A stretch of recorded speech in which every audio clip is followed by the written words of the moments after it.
Hello, Riga. Hello, TechChill. It's great to be here. Thank you so much for having me. I'm super excited to be on stage today to talk about a topic about which I'm super passionate, customer obsession. But it's Friday, it's afternoon, everybody's probably a little tired, so I'm going to start with a little bit of an interactivity. Don't worry, I'm not going to ask you to dance or get up yet, but what I would like is a show of hands. Who in this room likes and plays video games? Oh, I would have expected a lot more at a tech conference. Come on, come on. You sure? All right, well, keep your hands up if you wouldn't mind if I stole your PlayStation or your gaming PC. Anyone? Somebody wouldn't mind because they're probably addicted to it, and it would probably work out well for them because it would help with that addiction, right? So maybe that's a good thing, but the most of you probably wouldn't enjoy that. Let's move to the next question. I've got another one for you. Who here likes Christmas? Raise your hands. The holiday season, it's a great time for everyone. Happy families, etc. Right? That's a great time. Keep your hand up if you wouldn't mind if I stole your Christmas presents. Anyone? Anyone? Maybe there's somebody in the back that's kind of weird. We'll talk later about what might drive you to have that kind of motivation. But I'll move to the next question. Who has kids? Anyone has kids? I have two. I know. We've all been there. It's a crazy, wonderful, exciting thing. But one of the toughest things to do is keep your hand up if you enjoy disappointing them. Someone enjoys it? That's also kind of weird. As parents, we sometimes have to disappoint them, right? That's part of raising them. That's part of experience. But if you enjoy it, well, that's you. We'll talk later. Last question. Who likes, raise your hand if you like contacting customer service. Same guy? Same guy? No, thank you for keeping your hand down. That's great, because maybe the better question is who hates contacting customer service? Everybody, please put your hands up. If you're somewhere in the middle, okay, that's fine too, but all right. Well, I hate it. I can't stand it. And it usually only happens when something's gone wrong, right? So what if I told you the following situation? It's Christmas. The PlayStation that you ordered on Amazon to give as a gift to your kids disappeared because it was stolen from in front of your apartment door 4 days before Christmas. And you had to contact customer service with that problem. How would you feel? Probably not in a good place, right? Well, let's play that out. Imagine you're the customer service agent. Ring, ring. Hello? Oh, thank you for calling, sir. How can I help? Ooh, that sounds terrible. Stolen? Are you sure? Well, yeah, I can see that it's been delivered. There's a statement that's been delivered, but it's not here. I'm pretty sure it's been stolen. What can we do about that? What can we do about that? Well, what if I told you, as business owners, as founders, as investors, that this is an incredible opportunity to turn a terrible situation into a customer for life? What would you say? Because this really happened at Amazon, and you know what they did? They sent the customer a replacement PlayStation. It arrived at the house before Christmas, and Christmas was saved. Pretty amazing experience for the customer, right? Everybody can relate to that. Everybody can see that that would be an amazing thing to happen, right? But there's probably some people in the room, in your companies as well, who would think, are you crazy? Sorry. $500? You just gave it away? That's crazy. Why would you do such a thing? It was clearly the customer's fault. They weren't there to receive the package. or it was the shipping carrier's fault. They weren't taking care to make sure that the customer signed for the package. So why should we pay for that? That's going to hurt our bottom line. I can understand that.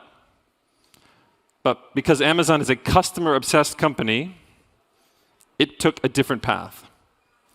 And it recognized that that $500 would come back many, many times over from that same customer who became or continued to be a customer for life. Because that experience is so powerful for that customer and many others who, because it was a customer-obsessed company, also had that same experience. Because it was shared. Friends, family, those $500 multiplied across that entire network and led to far more benefit for the company down the line than just the $500 that it cost up front. And that's what it means. That's an example of being a customer-obsessed company. And if by chance that customer happens to be a New York Times reporter who is so enamored with the service that they write an article about it, this really happened. They had this experience, and by the way, the customer service agent did not know that the customer was a reporter, but the reporter wrote about it, and it was a wonderful additional piece of brand equity. So if you're really lucky, you make that decision, and somebody talks about it in the press. But that's just gravy on top of this situation. But what does it mean to be customer obsessed as a company? Lots of companies talk about it. Amazon talks about it. They use the term customer obsession. LinkedIn talks about it. We put members first. Zappos talks about it. Deliver wow through service. And Zendesk, a customer relationship management company, says we're people. And there are dozens of others that get good ratings on customer service, on customer experience. But how do they do it? What does it mean? Is it a bunch of executives sitting around saying, you know what we should do? We'll tell everybody we're customer obsessed. We'll tell our employees. We'll tell our customers. We'll tell the press. We'll put it on the walls. We'll put it on our website. We'll put it on a t-shirt. But there's so much more to it. It's, of course, more than just statements, artifacts, assets. It's about a mindset. And that's what I'd like to talk to you about today. I have 3 specific points that I'd like to share that I think can help you build and foster a customer-obsessed mindset in your companies. Here they are. Every interaction is an opportunity to create an unforgettable customer experience. It may start as a negative one, but you have the opportunity to turn it into a positive one. Number 2, focus on what will delight the customer first. Make that happen. Be sure about what those needs are, how that experience will be delivered, and then go and figure out how to make it profitable. Don't go the other way around. And last but not least, edge cases matter. Pay attention to them. You might think that they're small, insignificant, but go a little deeper and you might have incredibly insightful learnings. So we already talked about the first one. The PlayStation example is an extreme one in the New York Times case, but it is not extreme in the frequency or the reality of what happened at Amazon on a regular basis, especially even during my time there. You may have read my profile. I spent 10 years at Amazon, so I have a lot of history and background in that company. It is ingrained in the processes and the thoughts and the execution of the company across so many levels. The one that you've seen, that we talked about, is part of what's called delivery experience. Amazon measures the percentage of products, of orders, that are delivered on time in line with what was promised to the customer. So I could ask for show of hands again, but I won't. I'm sure some of you have at least ordered from Amazon. There's usually a statement, will be delivered by Tuesday, maybe even we'll say 5 p.m. That's called delivery estimate accuracy. How often is that done correctly and in time? The focus is actually on how often it's not done correctly, how many times that's missed. And that's called a missed promise. And Amazon obsesses about those poor customer experiences because that reflects poorly on the brand and could lead, of course, to the opposite of those incremental $500, instead a loss of $500 or maybe even more. And so that's a metric that's tracked very urgently. And in the holiday season, when messages go up to say, order this by this date and you'll have it by Christmas, that whole system goes into overdrive. Because what Amazon wants to do is deliver what we called, and what they continue to call, a warm, fuzzy feeling. The feeling you get, it's Christmas time, everything you've ordered has come, your family has received the gifts that they want, everybody's happy, life is great. A company that wants to deliver warm fuzzies. Everything is done to deliver that. But what Amazon more acutely measures is something called a cold prickly, the exact opposite. That feeling you get when what you expected didn't happen. And Amazon calls it cold prickly because it is an email that goes out to every customer for whom that promise was not fulfilled. And that metric is the one that is aimed to go to zero and is tracked on an insane level because it's the worst possible customer experience. And to do that, this overdrive system, it's almost like a NASA control center. Hourly reports, hourly stand-ups, extraordinary resource allocation, moving inventory by airplane instead of by truck, extra shipping services, upgrading packages to express shipping even if the customer didn't pay for it, to make sure it makes it there on time. Even going to retail stores and buying inventory and then sending it to customers, you can imagine how much that might be a loss on the bottom line, just to make sure we could deliver when our traditional wholesale channel didn't come through. All those extreme measures are for the customer to engender that insane level of experience that Amazon is committed to. And these customers, you might recognize some of them from the previous slide.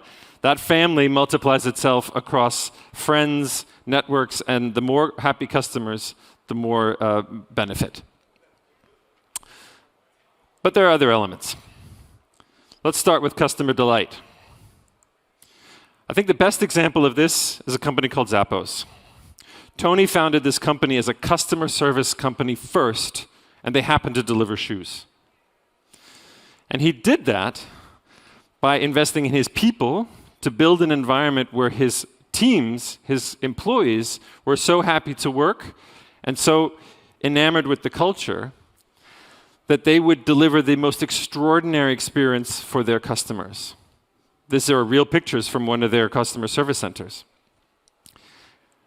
The stories are legendary. Maybe you've heard them. Staying on the phone with a customer for 10 hours to talk about their family situation. Grieving customers calling just because they loved the support that they got from Zappos. Customers sending flowers to the agents as a thank you, and agents, of course, sending flowers to customers. Pizzas being ordered, parties being organized. Intense level of customer service. But it paid off. That level of focus delivered extraordinary growth of revenue, and in the 6th year, profitability as well. And for founders and investors, this is extraordinarily relevant, right?